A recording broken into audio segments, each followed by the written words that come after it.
A venture firm wanted me to value a company they're planning to invest $17 million in.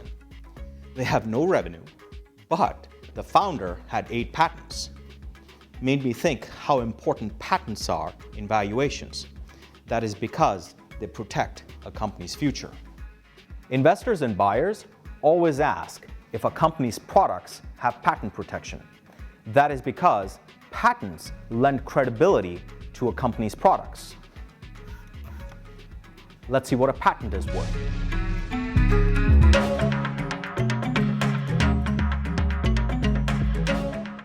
Hi, I am Bharat Kanodia.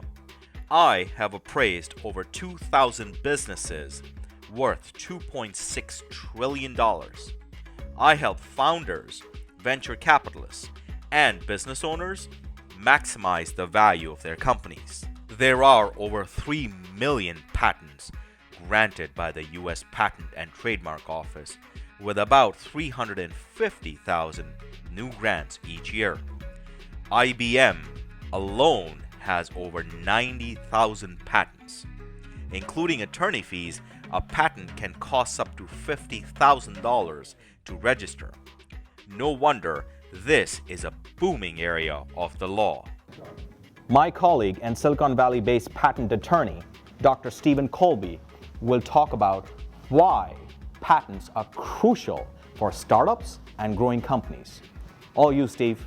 Thanks, Bharat. That is a really important question, and I see a lot of wrong answers out there.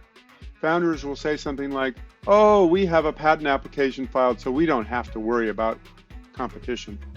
That's the wrong answer to give an investor, when the fact is that it'll be 3 to 5 years before their patent application turns into a patent, and then it could cost millions of dollars to enforce.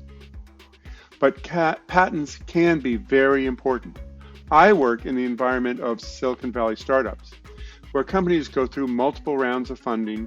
Here, patents are important from a valuation point of view. Every time the company raises money, they do so at a valuation that determines how much equity the money costs them. The better the patents, the better the valuation. As a patent prosecutor, that's one who writes patents for startups. My goal is that my work on their patent portfolio pays for itself every time money is raised, and especially on later rounds and on exit. At these times, patents can make a really big difference. One way to view startup patents is as a multiplier. A good patent portfolio can have a multiplying effect on the underlying value of the business. It can increase it 10, 20, or even 50%.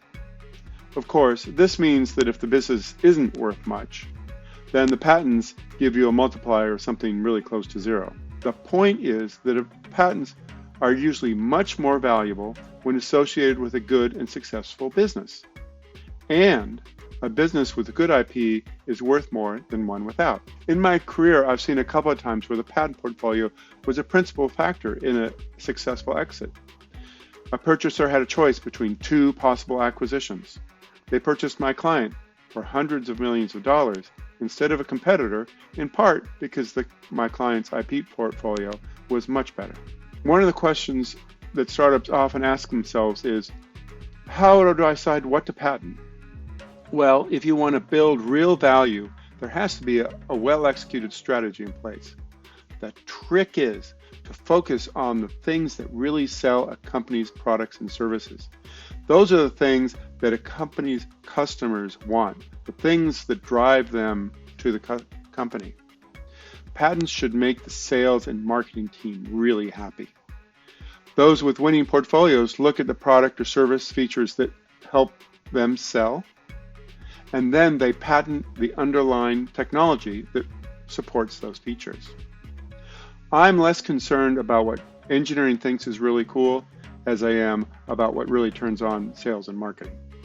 Thank you. Back to you, Bharat. Thanks, Dr. Colby. Great to have you. Rule of thumb. Tell me if you have heard any of these before. Reserve domain names and social media accounts for your companies and products so your online reputation is protected. Hire people who build stuff on their own time, just for fun. These are more guidelines than actual rules and will help you understand why patents are so valuable. The easiest way to value patents is to follow these 4 simple steps. Step 1. Ask yourself 3 questions. Is there any direct cash flow associated with your patent? Or, if you did not have this patent, would your product suffer? Or, would any other company, maybe your competition, benefit by having these patents?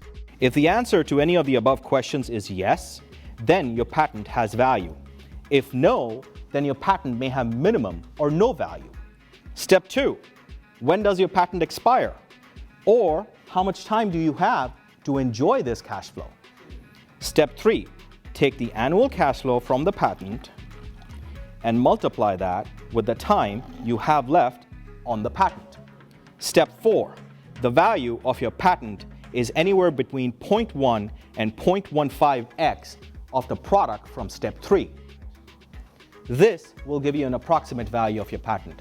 Of course, it's not a perfect number, but it's a good starting point to start your discussions. In today's world of advanced technology and brainpower, patents are no different than any tangible asset like gold or oil or warships.